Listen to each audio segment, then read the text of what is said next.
Kami ajak Anda pemirsa bergabung bersama dengan rekan kami. Ini merupakan aktivis kemanusiaan relawan yang sering berkomunikasi dengan Tivuan. Ada Mas Muhammad Hussein. Assalamualaikum Mas Hussein. Assalamualaikum Kami Mas Hussein. ingin tahu bagaimana reaksi dari Mas Hussein mendengar kabar wacana dari Amerika Serikat 2 juta warga Gaza akan direlokasi di Indonesia, Mas Hussein. Baik, alhamdulillah. Pertama saya pastikan suara saya jelas bisa dengar ya. Kalau oke, saya lanjutkan. Silakan. Ya. Baik, pertama bicara menanggapi statement Trump yang mengatakan bahwa ide dia untuk menerjang Gaza ke Indonesia. Pertama ya kita bisa mengerti bercanda atau kalaupun serius ya itu nggak logis. Kedua, kita melihat track recordnya Amerika. Pemerintah Amerika ini sejak awal mereka adalah partner crime ya, partner in crime. Mereka adalah partner utama dan terbesar Zionis dalam yang genosida Gaza. Itu tidak diakui, tidak bisa dibantah lagi. Seluruh negara sepakat untuk menghentikan genosida. Amerika memveto. Amerika mensuplai berbagai bantuan-bantuan total untuk membantai warga Gaza melalui Israel. Jadi kalau kita mendengar berbagai statement dari Amerika, wajar kalau kita pun berpikir ini pasti ada sesuatu di balik ini. Amerika bukan negara ya yang ingin memberikan kebaikan dunia, tapi kita lihat rekodnya mereka adalah negara yang memberikan kehancuran di Afghanistan, di Irak, di Suriah, hingga di Gaza. Itu yang pertama. Yang kedua, saya melihat di sini ada Mbak Monik ya. Senang sekali Tivuan bisa mengundang lagi Mbak Monik untuk memberikan pelajaran kepada masyarakat Indonesia bahwa ternyata ada loh pendukung genosida di tengah-tengah kita. Ternyata ada loh orang Indonesia tapi pro terhadap pembantaian warga sipil gitu loh. Dan ini bagus ya untuk edukasi masyarakat. Ini kayaknya akan jadi bahan untuk lagi bikin konten. Jadi kalau tadi Mbak Monik bilang bahwa oh ini ada sama kemanusiaan gitu ya, kita ingin bantu. Mbak Monik kemana aja? 15 bulan Gaza dibantai, anak-anak wanita itu dibunuh ketika mereka sudah tertidur pulang kelaparan ke dunia, diteriakkan mereka dibantai. Kok nggak ada suara-suaranya? Monik yang katanya sangat manusia. Jadi kamu itu kontradiktif. Dia mengatakan oh ini atas kemanusiaan, tapi ketika Gaza genosida dibantai, dia mendukung habis genosida, dia mendukung mekanisme membantai anak-anak Gaza. Itu jadi sesuatu hal yang lucu sekali untuk keluar dari kata-kata Mbak Monik ketika bicara tentang kemanusiaan. Kemudian ketika tadi dikatakan bahwa Israel itu betapa sangat perhatian terhadap sandranya, makanya jenazahnya pun yang 30 itu diminta pulang. Ini Mbak Monik ini adalah memang nggak punya sumber ya. Yang membunuh 30 lebih sandera Israel di Gaza itu tentara Israel sendiri dalam berbagai aksi-aksi serangan yang dilakukan siang malam terhadap warga Gaza. Sebaliknya, pejuang-pejuang Gaza ini mereka malah berusaha menjaga, memberikan kenyamanan. Bahkan kita lihat ketika para tawanan ini dibebaskan, itu dalam kondisi sehat, senyum, dada-dada, dan dikasih hadiah. Luar biasa sekali. Itulah sifat-sifat teroris yang menurut Mbak Monik ya, sementara pembunuh sipil dianggap pejuang bagi seorang Monik. Ya, jadi menurut saya bagaimana dengan warga Gaza? Apa tanggapan mereka? Mau nggak direlokasi sementara ini? Seperti permintaan teman-teman Tivuan, sudah saya datangkan seorang jurnalis dari Gaza, namanya Muhammad Al-Masri. Beliau merasakan genosida selama 7 bulan, dan beliau ini ya Insya Allah ya menceritakan betapa Gaza ini memang ketika orang yang cinta pada tanah air. Tanggal 6 Oktober beliau di Mesir, karena beliau juga punya program di Mesir. Ketika Gaza diserang tanggal 7 Oktober, dia langsung masuk ke Gaza karena dia tidak ingin meninggalkan masyarakatnya dalam kondisi dibantai sendirian. Dia ini jurnalis, jadi punya kewajiban untuk untuk mendokumentasikan dan menyuarakan di Gaza. Jadi silakan saya kembalikan ke Tivuan atau mungkin langsung sampaikan pernyataan dari dia atau gimana baiknya. Baik, terima kasih Mas Hussein. Ingin ditanggapi, Mbak Monik? nggak terlalu Fakta dengar yang Mbak ya. Monik utarakan menurut Mas Husin semuanya keliru. Keliru. Oke, saya hanya bisa menampilkan data dan fakta yang saya tahu. Dan yang setahu saya inilah faktanya. Ada bayi yang ditawan. Sampai hari ini Kefir Bibas dan kakaknya masih ada di Gaza. Mas Husin mau ngomong apa? Mas Husin harusnya tahu dong. Ada penawanan 253 orang ditawan dan sekarang mereka ditukar diganti dengan teroris. Mas Husin apa setuju penculikan demi untuk kemerdekaan Palestina? Yang notabene Palestina itu sudah ada presiden, sudah ada kedutaan besar di Indonesia. Nah, kalau kita mau Oke, menjadi silakan ditanggapi orang, dulu, Mbak, ditanggapi dulu boleh? Silakan Mas Husin. Di penjara-penjara Israel itu ada 10.000 tawanan Palestina di penjara secara tidak adil ya. Anak-anak kecil pulang sekolah ditawan. Itu banyak kejadian di Barat, ditawan gitu saja.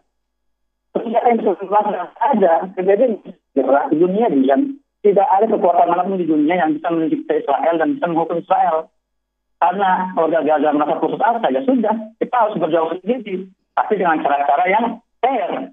Maka ketika mereka menyandra warga Israel, pemukim warga Israel, bukan untuk lalu disiksa, lalu untuk dieksploitasi, bukan.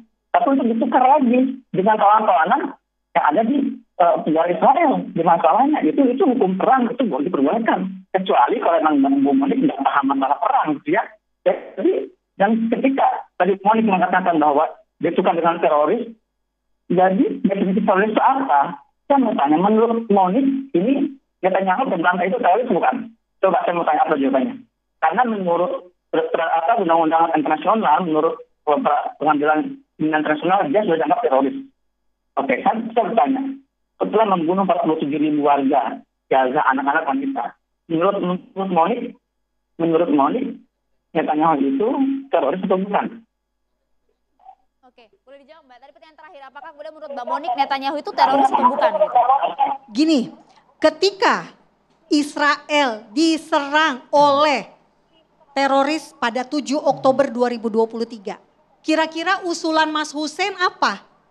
Apa yang harus dilakukan oleh seorang presiden ketika warga negaranya 1.200 orang dibunuh, 253 tawanan dibawa ke Bagaimana dengan Gaza? warga Gaza, Mbak? Hampir 46.000 di sana, sebagian besar anak-anak dan juga wanita. Sudah beberapa kali saya nyatakan di TV One, mulai dari dua sisi sampai ke catatan demokrasi. Jika pada tanggal 8 Oktober 2023 Hamas melepaskan Sandra, maka tidak akan terjadi perang. Narasi Kan ini yang sudah diulang diminta berkali-kali. adalah Sandra, bebasin dong Sandranya. Nggak mau sampai hari ini pun pertukaran tawanan dicicil. Bayangin hari ke-7 baru nanti dikasih 4 orang. Hari ke-14 dikasih 3 orang. Hari ke-28 3 orang sampai 42 hari. Come on, kita di masa modern. Masa sih kita nggak adil sesama manusia, orang Yahudi, bangsa Israel itu manusia juga. Oke. Sekalipun kesepakatan itu sudah akan diawasi oleh Mesir, Qatar, dan juga PBB, kita boleh ke Prof. Hikmahanto. Bagaimana Prof. Hikmahanto melihat 2 juta warga Gaza, wacananya akan direlokasi ke Indonesia, apakah sudah tepat? Ditampung atau tidak, Prof? Jadi gini, pertama kita harus kembali flashback ke 7 Oktober 2023 ya. 7 Oktober 2023 memang Hamas ketika itu melakukan serangan mendadak. Dan kemudian setelah itu ada serangan balasan dari Israel. Nah, saya juga sudah banyak menyampaikan. Serangan balasan dari Perdana Menteri Netanyahu ke Hamas. Apa titik yang membuat dia menang? Menang itu karena 3 hal. Pertama, Sandra harus dikembalikan. Kedua, para pejuang teroris, petingginya sampai pendukungnya, bahkan calon pejuang Hamas, anak-anak, bahkan wanita-wanita yang akan melahirkan pejuang-pejuang Hamas harus habis. Dan ketiga, Gaza harus bisa dikuasai oleh Israel. Sehingga ke depannya tidak akan pernah ada lagi serangan dari Gaza ke Israel. Ini dikonfirmasi ketika Joe Biden diwawancara. Karena Joe Biden mengatakan, saya bicara dengan Bibi. Apa yang dia lakukan salah.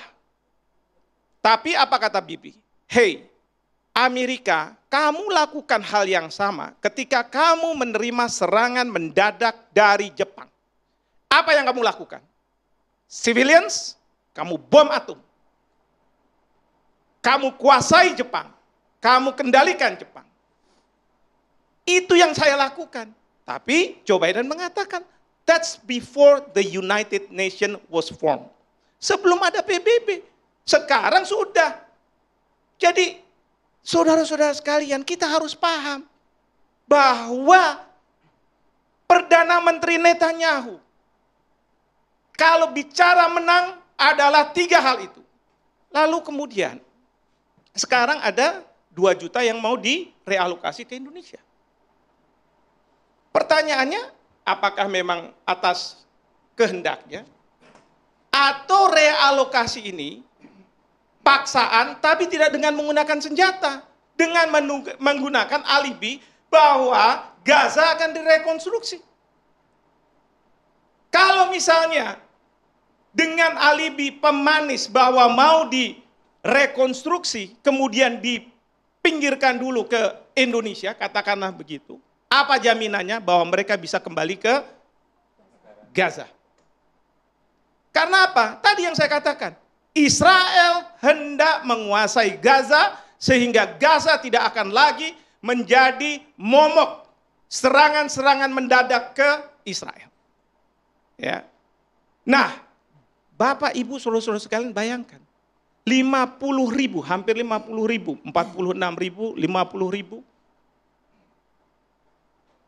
dilakukan serangan yang menurut masyarakat internasional, bahkan negara-negara yang pemimpinnya tidak setuju bahwa ini adalah dugaan genosida, tapi masyarakat internasional, masyarakat yang ada di negara tersebut mengatakan bahwa ini dugaan genosida. Itu kan merupakan kritikan. 50.000 dihabisi, mungkin suatu hari nanti semua akan dihabisi di Israel itu, di Gaza itu. Sekarang dengan wajah kemanusiaan. Ini kan manusiawi. Datang dengan menawarkan bahwa sudah demi kemanusiaan silahkan 2 juta keluar. Tidak ada serangan, tidak perlu senjata untuk membasmi mereka, tidak perlu dapat kritikan dari dunia internasional. Tetapi direlakan untuk pindah. Sekarang kita bercerminlah kepada kita Indonesia. Lagu kebangsaan kita Indonesia Raya pertama kali disebut tanah airku. Tanah airku. Tanah airku.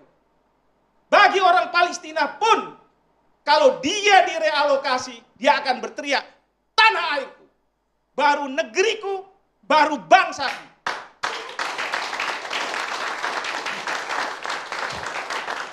Kedua, kalau kita refleksikan ke Indonesia, yang kita perjuangkan untuk rakyat Palestina adalah apa?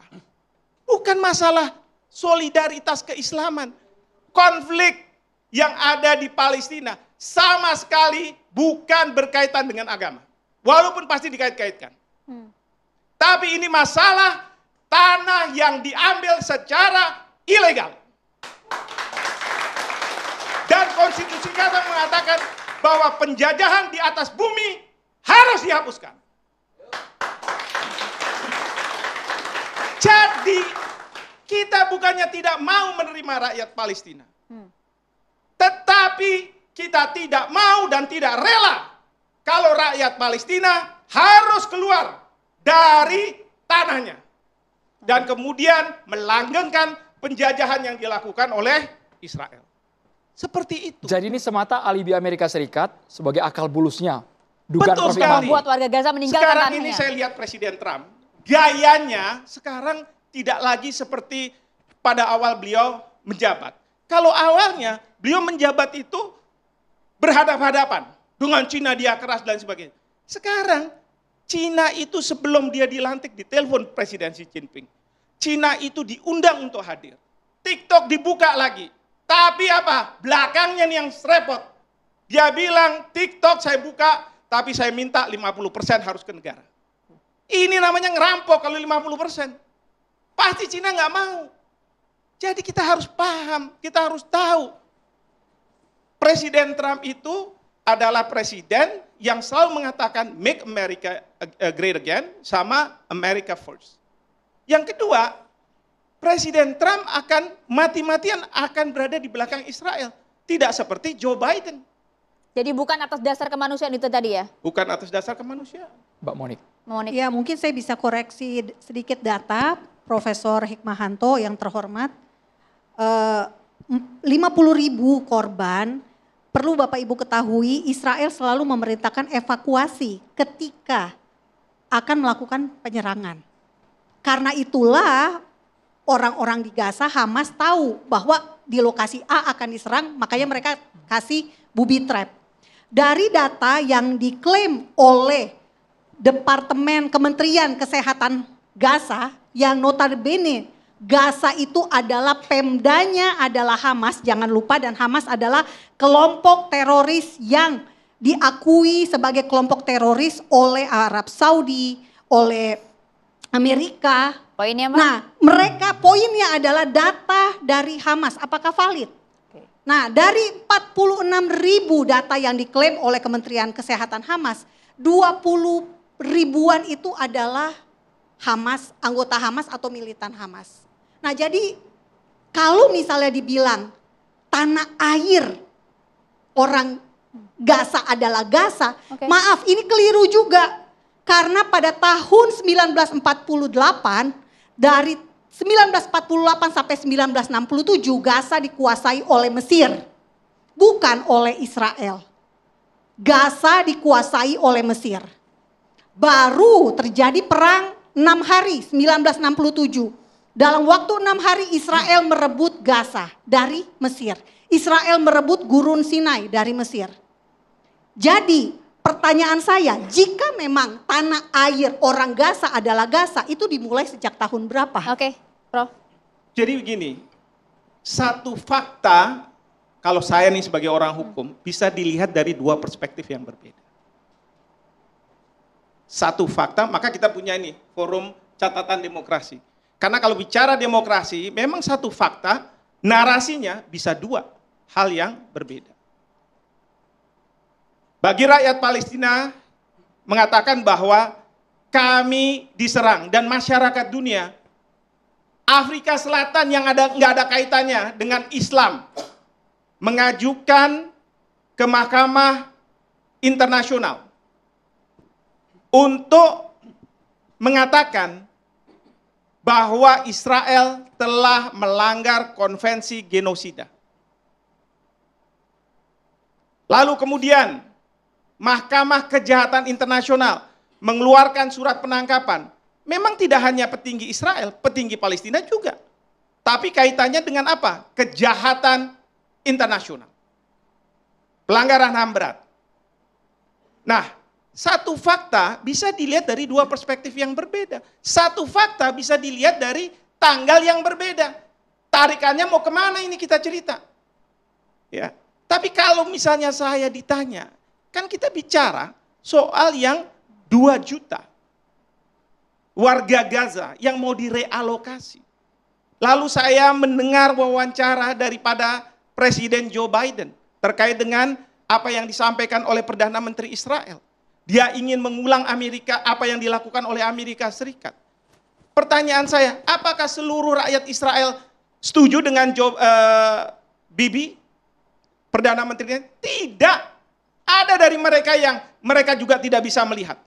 Cara-cara Perdana Menteri Netanyahu melakukan serangan membabi buta termasuk pada rakyat-rakyat Palestina. Apa saya setuju dengan apa yang dilakukan Hamas? Saya boleh katakan mungkin saya tidak setuju. Tapi yang saya harus bela adalah rakyat Palestina. Kita di sini bukan membela Hamas. Kita di sini membela rakyat Palestina. Yang dia juga punya cinta terhadap tanah airnya. Dia ingin dia bisa merdeka di tanahnya. Sama seperti bangsa kita. Kita ingin menjadi bangsa yang merdeka. Seperti itu. Oke, apakah kemudian rakyat Gaza juga kemudian sepakat dengan wacana ini? Kita nanti tanyakan usai jeda saat lagi.